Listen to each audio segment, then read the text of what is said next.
Hello guys, आपका top gate academy में स्वागत है। एसएससी जीडी के प्रैक्टिस सेटों को हमने शुरू कर दिया गया। आपका रीजनिंग और मैथ के प्रैक्टिस सेट हमने लगाना शुरू कर दिया। उस क्वेश्चन को आप रिवाइज करते रहिए। हम उन क्वेश्चनों को ही उठा रहे हैं जो प्रैक्टिस सेट और क्वेश्चन प्रीवियस ईयर में आए हुए क्वेश्चन को हम रिवाइज करा रहे हैं।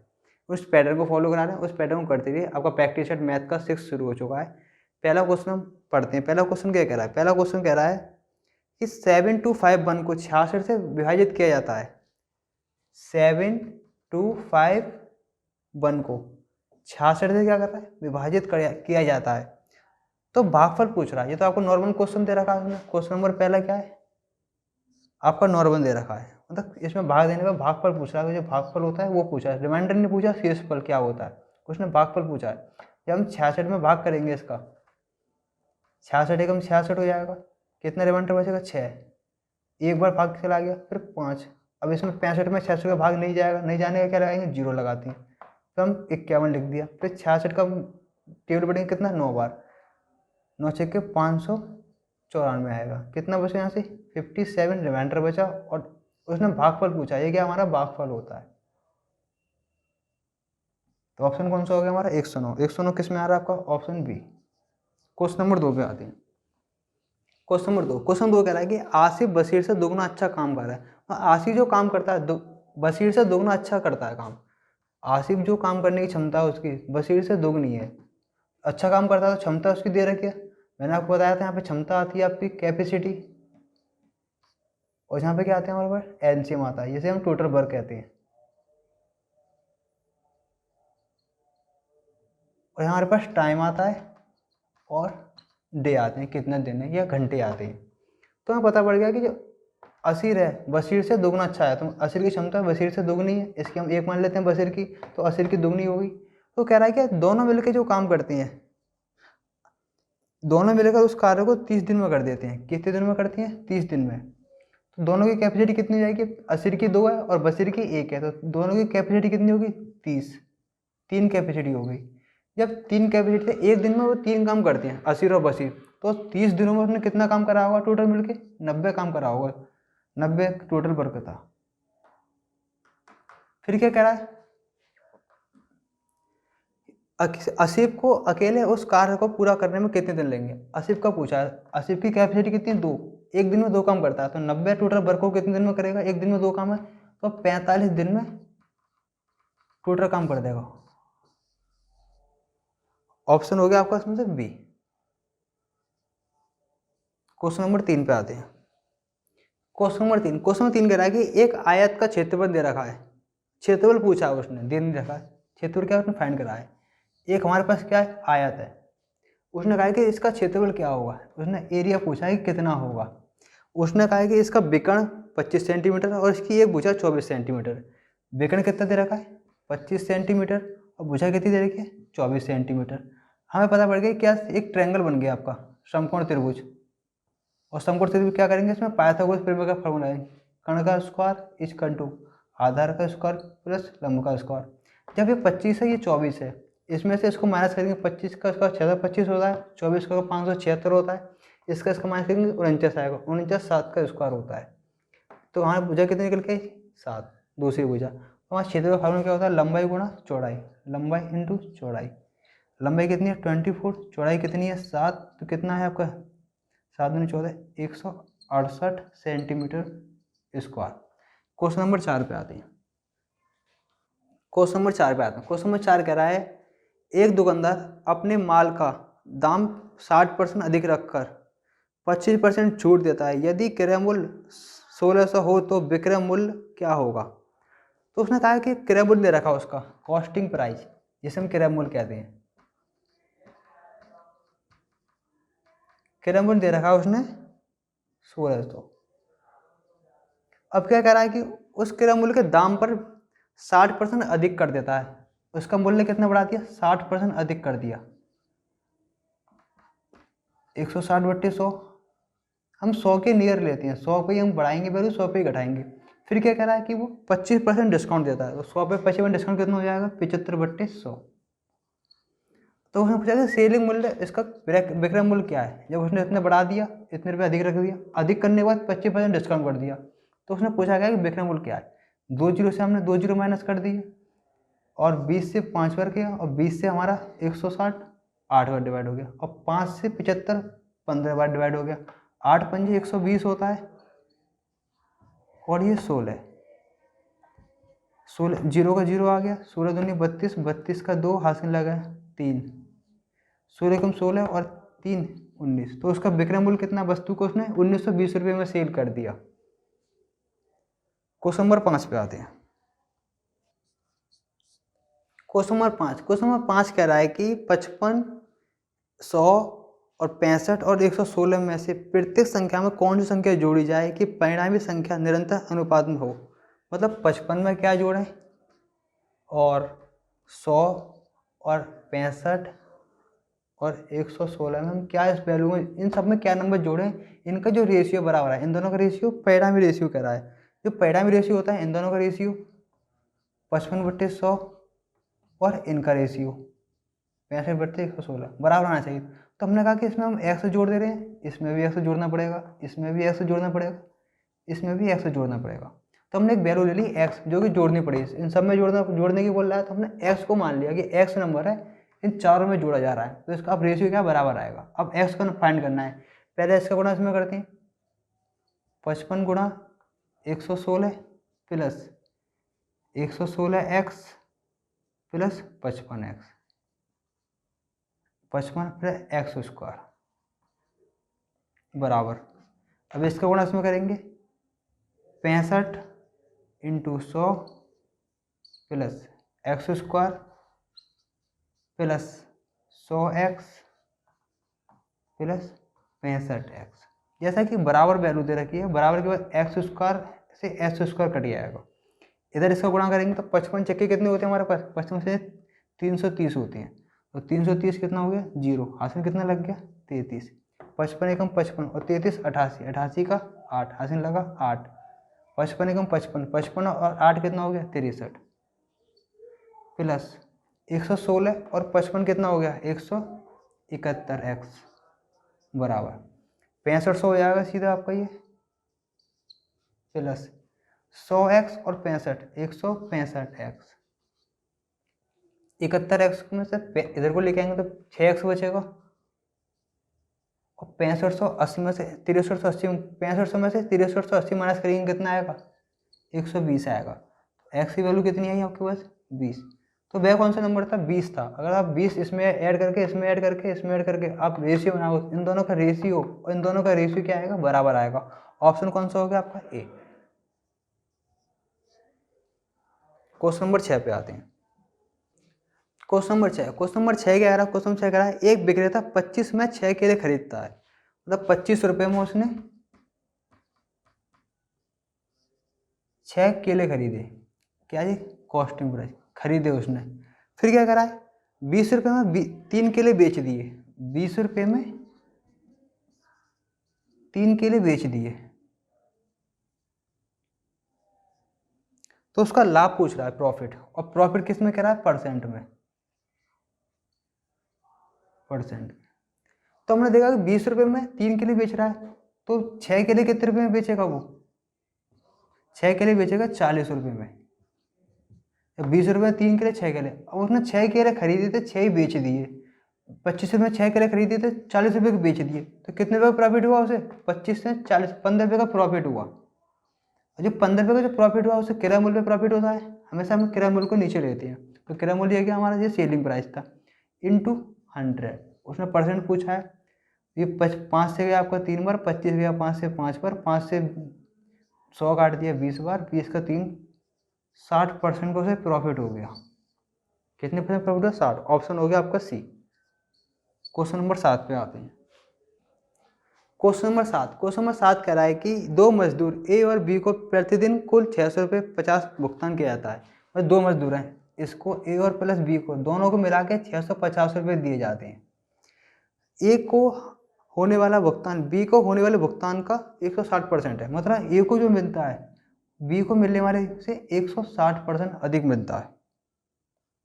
60% में उठाएंगे 100 नीचे आएगा, तो ए बी का रेशियो कितना आएगा, हम बी को नीचे ले आएंगे, 0 से 0 कट गया, मतलब 20 से कट गया 8 बार और 20 से कट गया ये 5 बार, तो ए और बी का रेशियो कितना आ गया 8/5।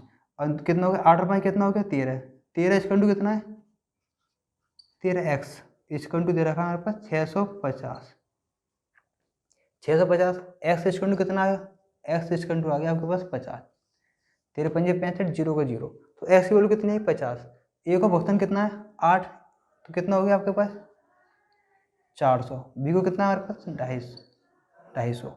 तो ए को कितना भुगतान किया जा रहा है, तो उसने पूछा कि बी को कितना भुगतान किया जाता है, तो बी को कितना भुगतान होता है 250 रुपये। ऑप्शन कौन सा हो गया आपका ए। क्वेश्चन नंबर 8 पे आते हैं। क्वेश्चन नंबर 8 पे आते हैं। क्वेश्चन नंबर 8 कह रहा है कि एक व्यक्ति 7 घंटे में 60 किलोमीटर की दूरी तय करता है। 7 हावर में मतलब 60 किलोमीटर की दूरी है, 7 घंटे लगाता है वो तय करता है। उसने यात्रा आंशिक रूप से 6 किलोमीटर पैदल की, मतलब कुछ छोटी दूरी उसने पैदल तय करी। यहाँ से लेके यहाँ तक उसने कितनी पैदल दूरी तय करी, पैदल चला वो। पैदल दूरी जो तय करी हमने उसको, पैदल दूरी को हमने डी मान लिया। उसने डी दूरी पैदल डिस्टेंस उसने डी कवर करा। तो बची हुई दूरी उसने कितने समय, बची हुई दूरी को उसने साइकिल से तय किया। साइकिल से इस दूरी को डी, तो बची हुई दूरी कितनी हमारे पास 60 माइनस डी, उसने साइकिल से दूरी तय की है। फिर क्या कह रहा है उसने, जो इसने पैदल जो तय किया 6 किलोमीटर प्रति घंटा चला है, और जो साइकिल से चला है वो 12 किलोमीटर प्रति घंटा। तो वो कह रहा है कि इसे साइकिल से दूरी तय करने में कितनी दूरी तय की है, तो इसने डी की वैल्यू पूछी है कि इसने पैदल जो तय किया कितनी दूरी तय की है। हमें पता है कि यहाँ से यहाँ तक जाने में उसे 7 घंटे लगे हैं, तो हमने इसको पैदल जाने में उसे हमने माना T1 समय लगा होगा, और जहाँ से साइकिल से जाने में उसे T2 समय लगा होगा। जो T1 समय T2 समय जो दे रखा है 7 घंटे के बराबर दे रखा है। जो T1 और T2 की वैल्यू दे रखी है, T1 प्लस T2 दे रखा है हमारे पास 7। जहाँ से यहाँ जाने में T1 समय लगा, और यहाँ से जहाँ तक जाने में T2 समय लगा। तो समय इक्वल टू क्या होता है, बी इक्वल टू फार्मूला होता है हमारे पास S अपॉन टी, या T इक्वल टू होता है S अपॉन बी। तो हमारे पास दूरी कितनी दे रखी है यहाँ पहले समय के लिए T1 के लिए D, और कितनी चाल है 6, और दूसरी वाली कितनी दे रखी है हमारे पास 60 माइनस डी, और चाल कितनी है 12। इसकी चाल हमारे पास 6 है, इसकी 12। टोटल समय कितना हमारे पास 7। इसका एलसीएम लेंगे कितना आएगा 12 एलसीएम आएगा 2D हो जाएगा। फिर 60 माइनस डी इक्वल टू 7। तो ऊपर 2D में से एक, तो D प्लस 60/12 इक्वल टू 7। 12 सत्ते 84, D प्लस 60 इक्वल टू 84। 60 में का कितना D आ गया 24 किलोमीटर। तो क्वेश्चन हमें इस प्रकार, तुमने क्वेश्चन आपको पैटर्न समझा है, हमें पेपर में आपको सीधे यहाँ से ही क्वेश्चन कर देना है। आपका ऑप्शन हो गया 24 किलोमीटर, इसने पैदल यात्रा 24 किलोमीटर दूरी तय करी। क्वेश्चन हो गया इसमें से डी। क्वेश्चन नंबर 9 पे आते हैं। क्वेश्चन नंबर 9 क्या कह रहा है, क्वेश्चन 9 कह रहा है कि 9997 इंटू 10003, इसका आंसर क्या होगा। मैं इसका आंसर निकालने के लिए, मैं इसमें अगर दो नंबर बड़े बड़े मल्टीप्लाई के रूप में दिए रखे हैं, तो मैं उसका डिफरेंस चेक कर दें कि इसमें कितने का अंतर है। इस 9,997 से लेकर 10,003 के अंदर 6 का अंतर है। कितने का अंतर है 6 का। 6 में हम 2 से भाग दे देंगे, कितना आया 3। इसमें 3 बढ़ा दीजिए और 3 इसमें घटा दीजिए। जब हम 3 बढ़ाएंगे तो कितना आएगा 10,000। 10,000 का स्क्वायर माइनस 3 का स्क्वायर। इस फॉर्म को हमने इस रूप में लिख दिया। तो जितने का अंतर होता है उसे 2 से भाग देते हैं, और उसमें 3 घटा देते हैं, 3 बढ़ा के। तो जो सोल्यूशन दे रखा है a plus B minus B का A square minus B square का सोल्यूशन दे रखा है। तो जब इसको सॉल्व करेंगे हमारे अपने पास, तो कितना आएगा 1 2 3 4 5 6 7 और 8, और 4 जीरो के 8 जीरो जाते हैं, -9। जब इसमें 10 में से 9 घटाएंगे कितना आएगा 1 9 9 9 9 9 9 और 9, कितने हो गए आपका ऑप्शन हो जाएगा इसमें से सी, जो कि 7 टाइम 9 है और 1 क्या 1, तो ऑप्शन कौन सा हो गया आपका सी। क्वेश्चन नंबर 10 पे आते हैं। क्वेश्चन नंबर 10, क्वेश्चन 10 कह रहा है कि एक काम को 36 दिनों में कर सकता है, बी उसी काम को 12 दिनों में कर सकता है। यदि वे इस काम को एक साथ मिलकर करते हैं तो कितने दिनों में कर देंगे। ए जो काम करता है 36 दिनों में करता है, बी जो करता है वो 12 दिनों में करता है। तो हम क्या एलसीएम निकाल लेंगे, इसे टोटल वर्क कहते हैं। तो टोटल काम कितना है आपका, एलसीएम कितना आएगा, 36 आएगा। ए की कैपेसिटी कितनी है 1 और बी की कैपेसिटी कितनी है 3, और दोनों मिलकर काम कितने दिनों में करेंगे, ए प्लस बी। तो दोनों की क्षमताओं को जोड़ देंगे, 1 और 3 कितना हो गया 4, एक दिन में 4 कम करेंगे, तो 4 में 9 से 36 से भाग देंगे कितना आएगा 9। तो दोनों मिलकर कितने दिन में काम कर देंगे, आपको 9 दिनों में काम खत्म कर देंगे। ऑप्शन हो गया आपका डी। क्वेश्चन 11 कह रहा है कि उस समचतुर्भुज का क्षेत्रफल क्या होगा, उसका विकर्ण 12 सेंटीमीटर और 14 सेंटीमीटर है, उसके विकर्ण दे रखे हैं, क्षेत्र पूछा है उसने। समचतुर्भुज क्षेत्रफल है। समचतुर्भुज उसे कहते हैं जिसकी चारों भुजाएं बराबर होती हैं, लेकिन जो कोण होते हैं 90 डिग्री के नहीं होते हैं। इसकी चारों भुजाएं क्या होती हैं, बराबर होती हैं, लेकिन इसके एंगल जो होते हैं 90 डिग्री के नहीं होते। तो हमें क्या करना, हमें इसके विकर्ण चाहिए होती हैं। इसका क्षेत्रफल होता है विकर्ण 1/2 d1 इंटू d2 का स्क्वायर, d1 इंटू d2 इसका एरिया होता है समचतुर्भुज का। तो हमें विकर्ण दे रखे हैं 12 सेंटीमीटर और 14 सेंटीमीटर, तो ये 1/2 12 इंटू 14, ये आपका 6 बार गया, 14 सिक्के 84 सेंटीमीटर स्क्वायर। ऑप्शन हो गया आपका इसमें से सी। ये आप ध्यान देंगे, समचतुर्भुज का क्षेत्रफल 1/2 d1 into d2। Question number option हो गया आपका सी। क्वेश्चन नंबर 12 पे आते हैं। क्वेश्चन 12 कह रहा है कि एक दुकानदार 4,400 रुपये में एक वस्तु को बेचता है, मतलब सेलिंग प्राइस दे रखा है उसका 4,400 रुपये में उसे बेच देता है, जिस पर 5,000 रुपये चिन्हित किए गए थे। एमआरपी कितनी थी उसकी 5,000 रुपये, जिसे अंकित मूल्य भी कहते हैं इसे। एमआरपी दे रखी थी उसकी 5,000 रुपये, चिन्हित किया गया था। तो वह कितने % छूट दी उसने, इतने रुपये की बेच दी, इतने रुपये एमआरपी थे, उसने छूट कितने की दी है, हमें ये निकालना है। तो कितने रुपये छूट दी उसने, 5,000 रुपये इतनी छूट दी, तो कितने रुपये 600 रुपये कम करे हैं। 600 रुपये कम किस पे करे हैं उसने, 5,000 रुपये कम करे हैं, 600 रुपये कम करे हैं उसने। 5,000 रुपये इंटू 100, एक जीरो से एक जीरो कट गया, एक जीरो से एक जीरो कट गया, 50 से 600 में भाग देंगे कितना आएगा 12%। तो उसने छूट कितने की दी आपको 12% की। ऑप्शन कितना हो गया बी। क्वेश्चन नंबर 13 पे आते हैं। क्वेश्चन नंबर 13 क्या है कि 3 अंकों का औसत दे रखा है, मैं 3 अंक दे रखे हैं, 3 अंक हमने मान लिए x plus Y plus Z इसका दे रखा है। 3 अंकों का औसत 40 दे रखा है, तो मैंने 3 का गुणा कर दिया, 3 अंकों का योग निकल के आ गया 120। अब क्या है उनसे पहला अंक दोनों अंकों के योग का 1/3 है, मतलब पहला अंक कितना है x, और दोनों अंक जो है y और z इनका योग का 1/3 है। तो 3x इक्वल टू कितना दे रखा है y प्लस जेड, या y plus Z equal to 3x।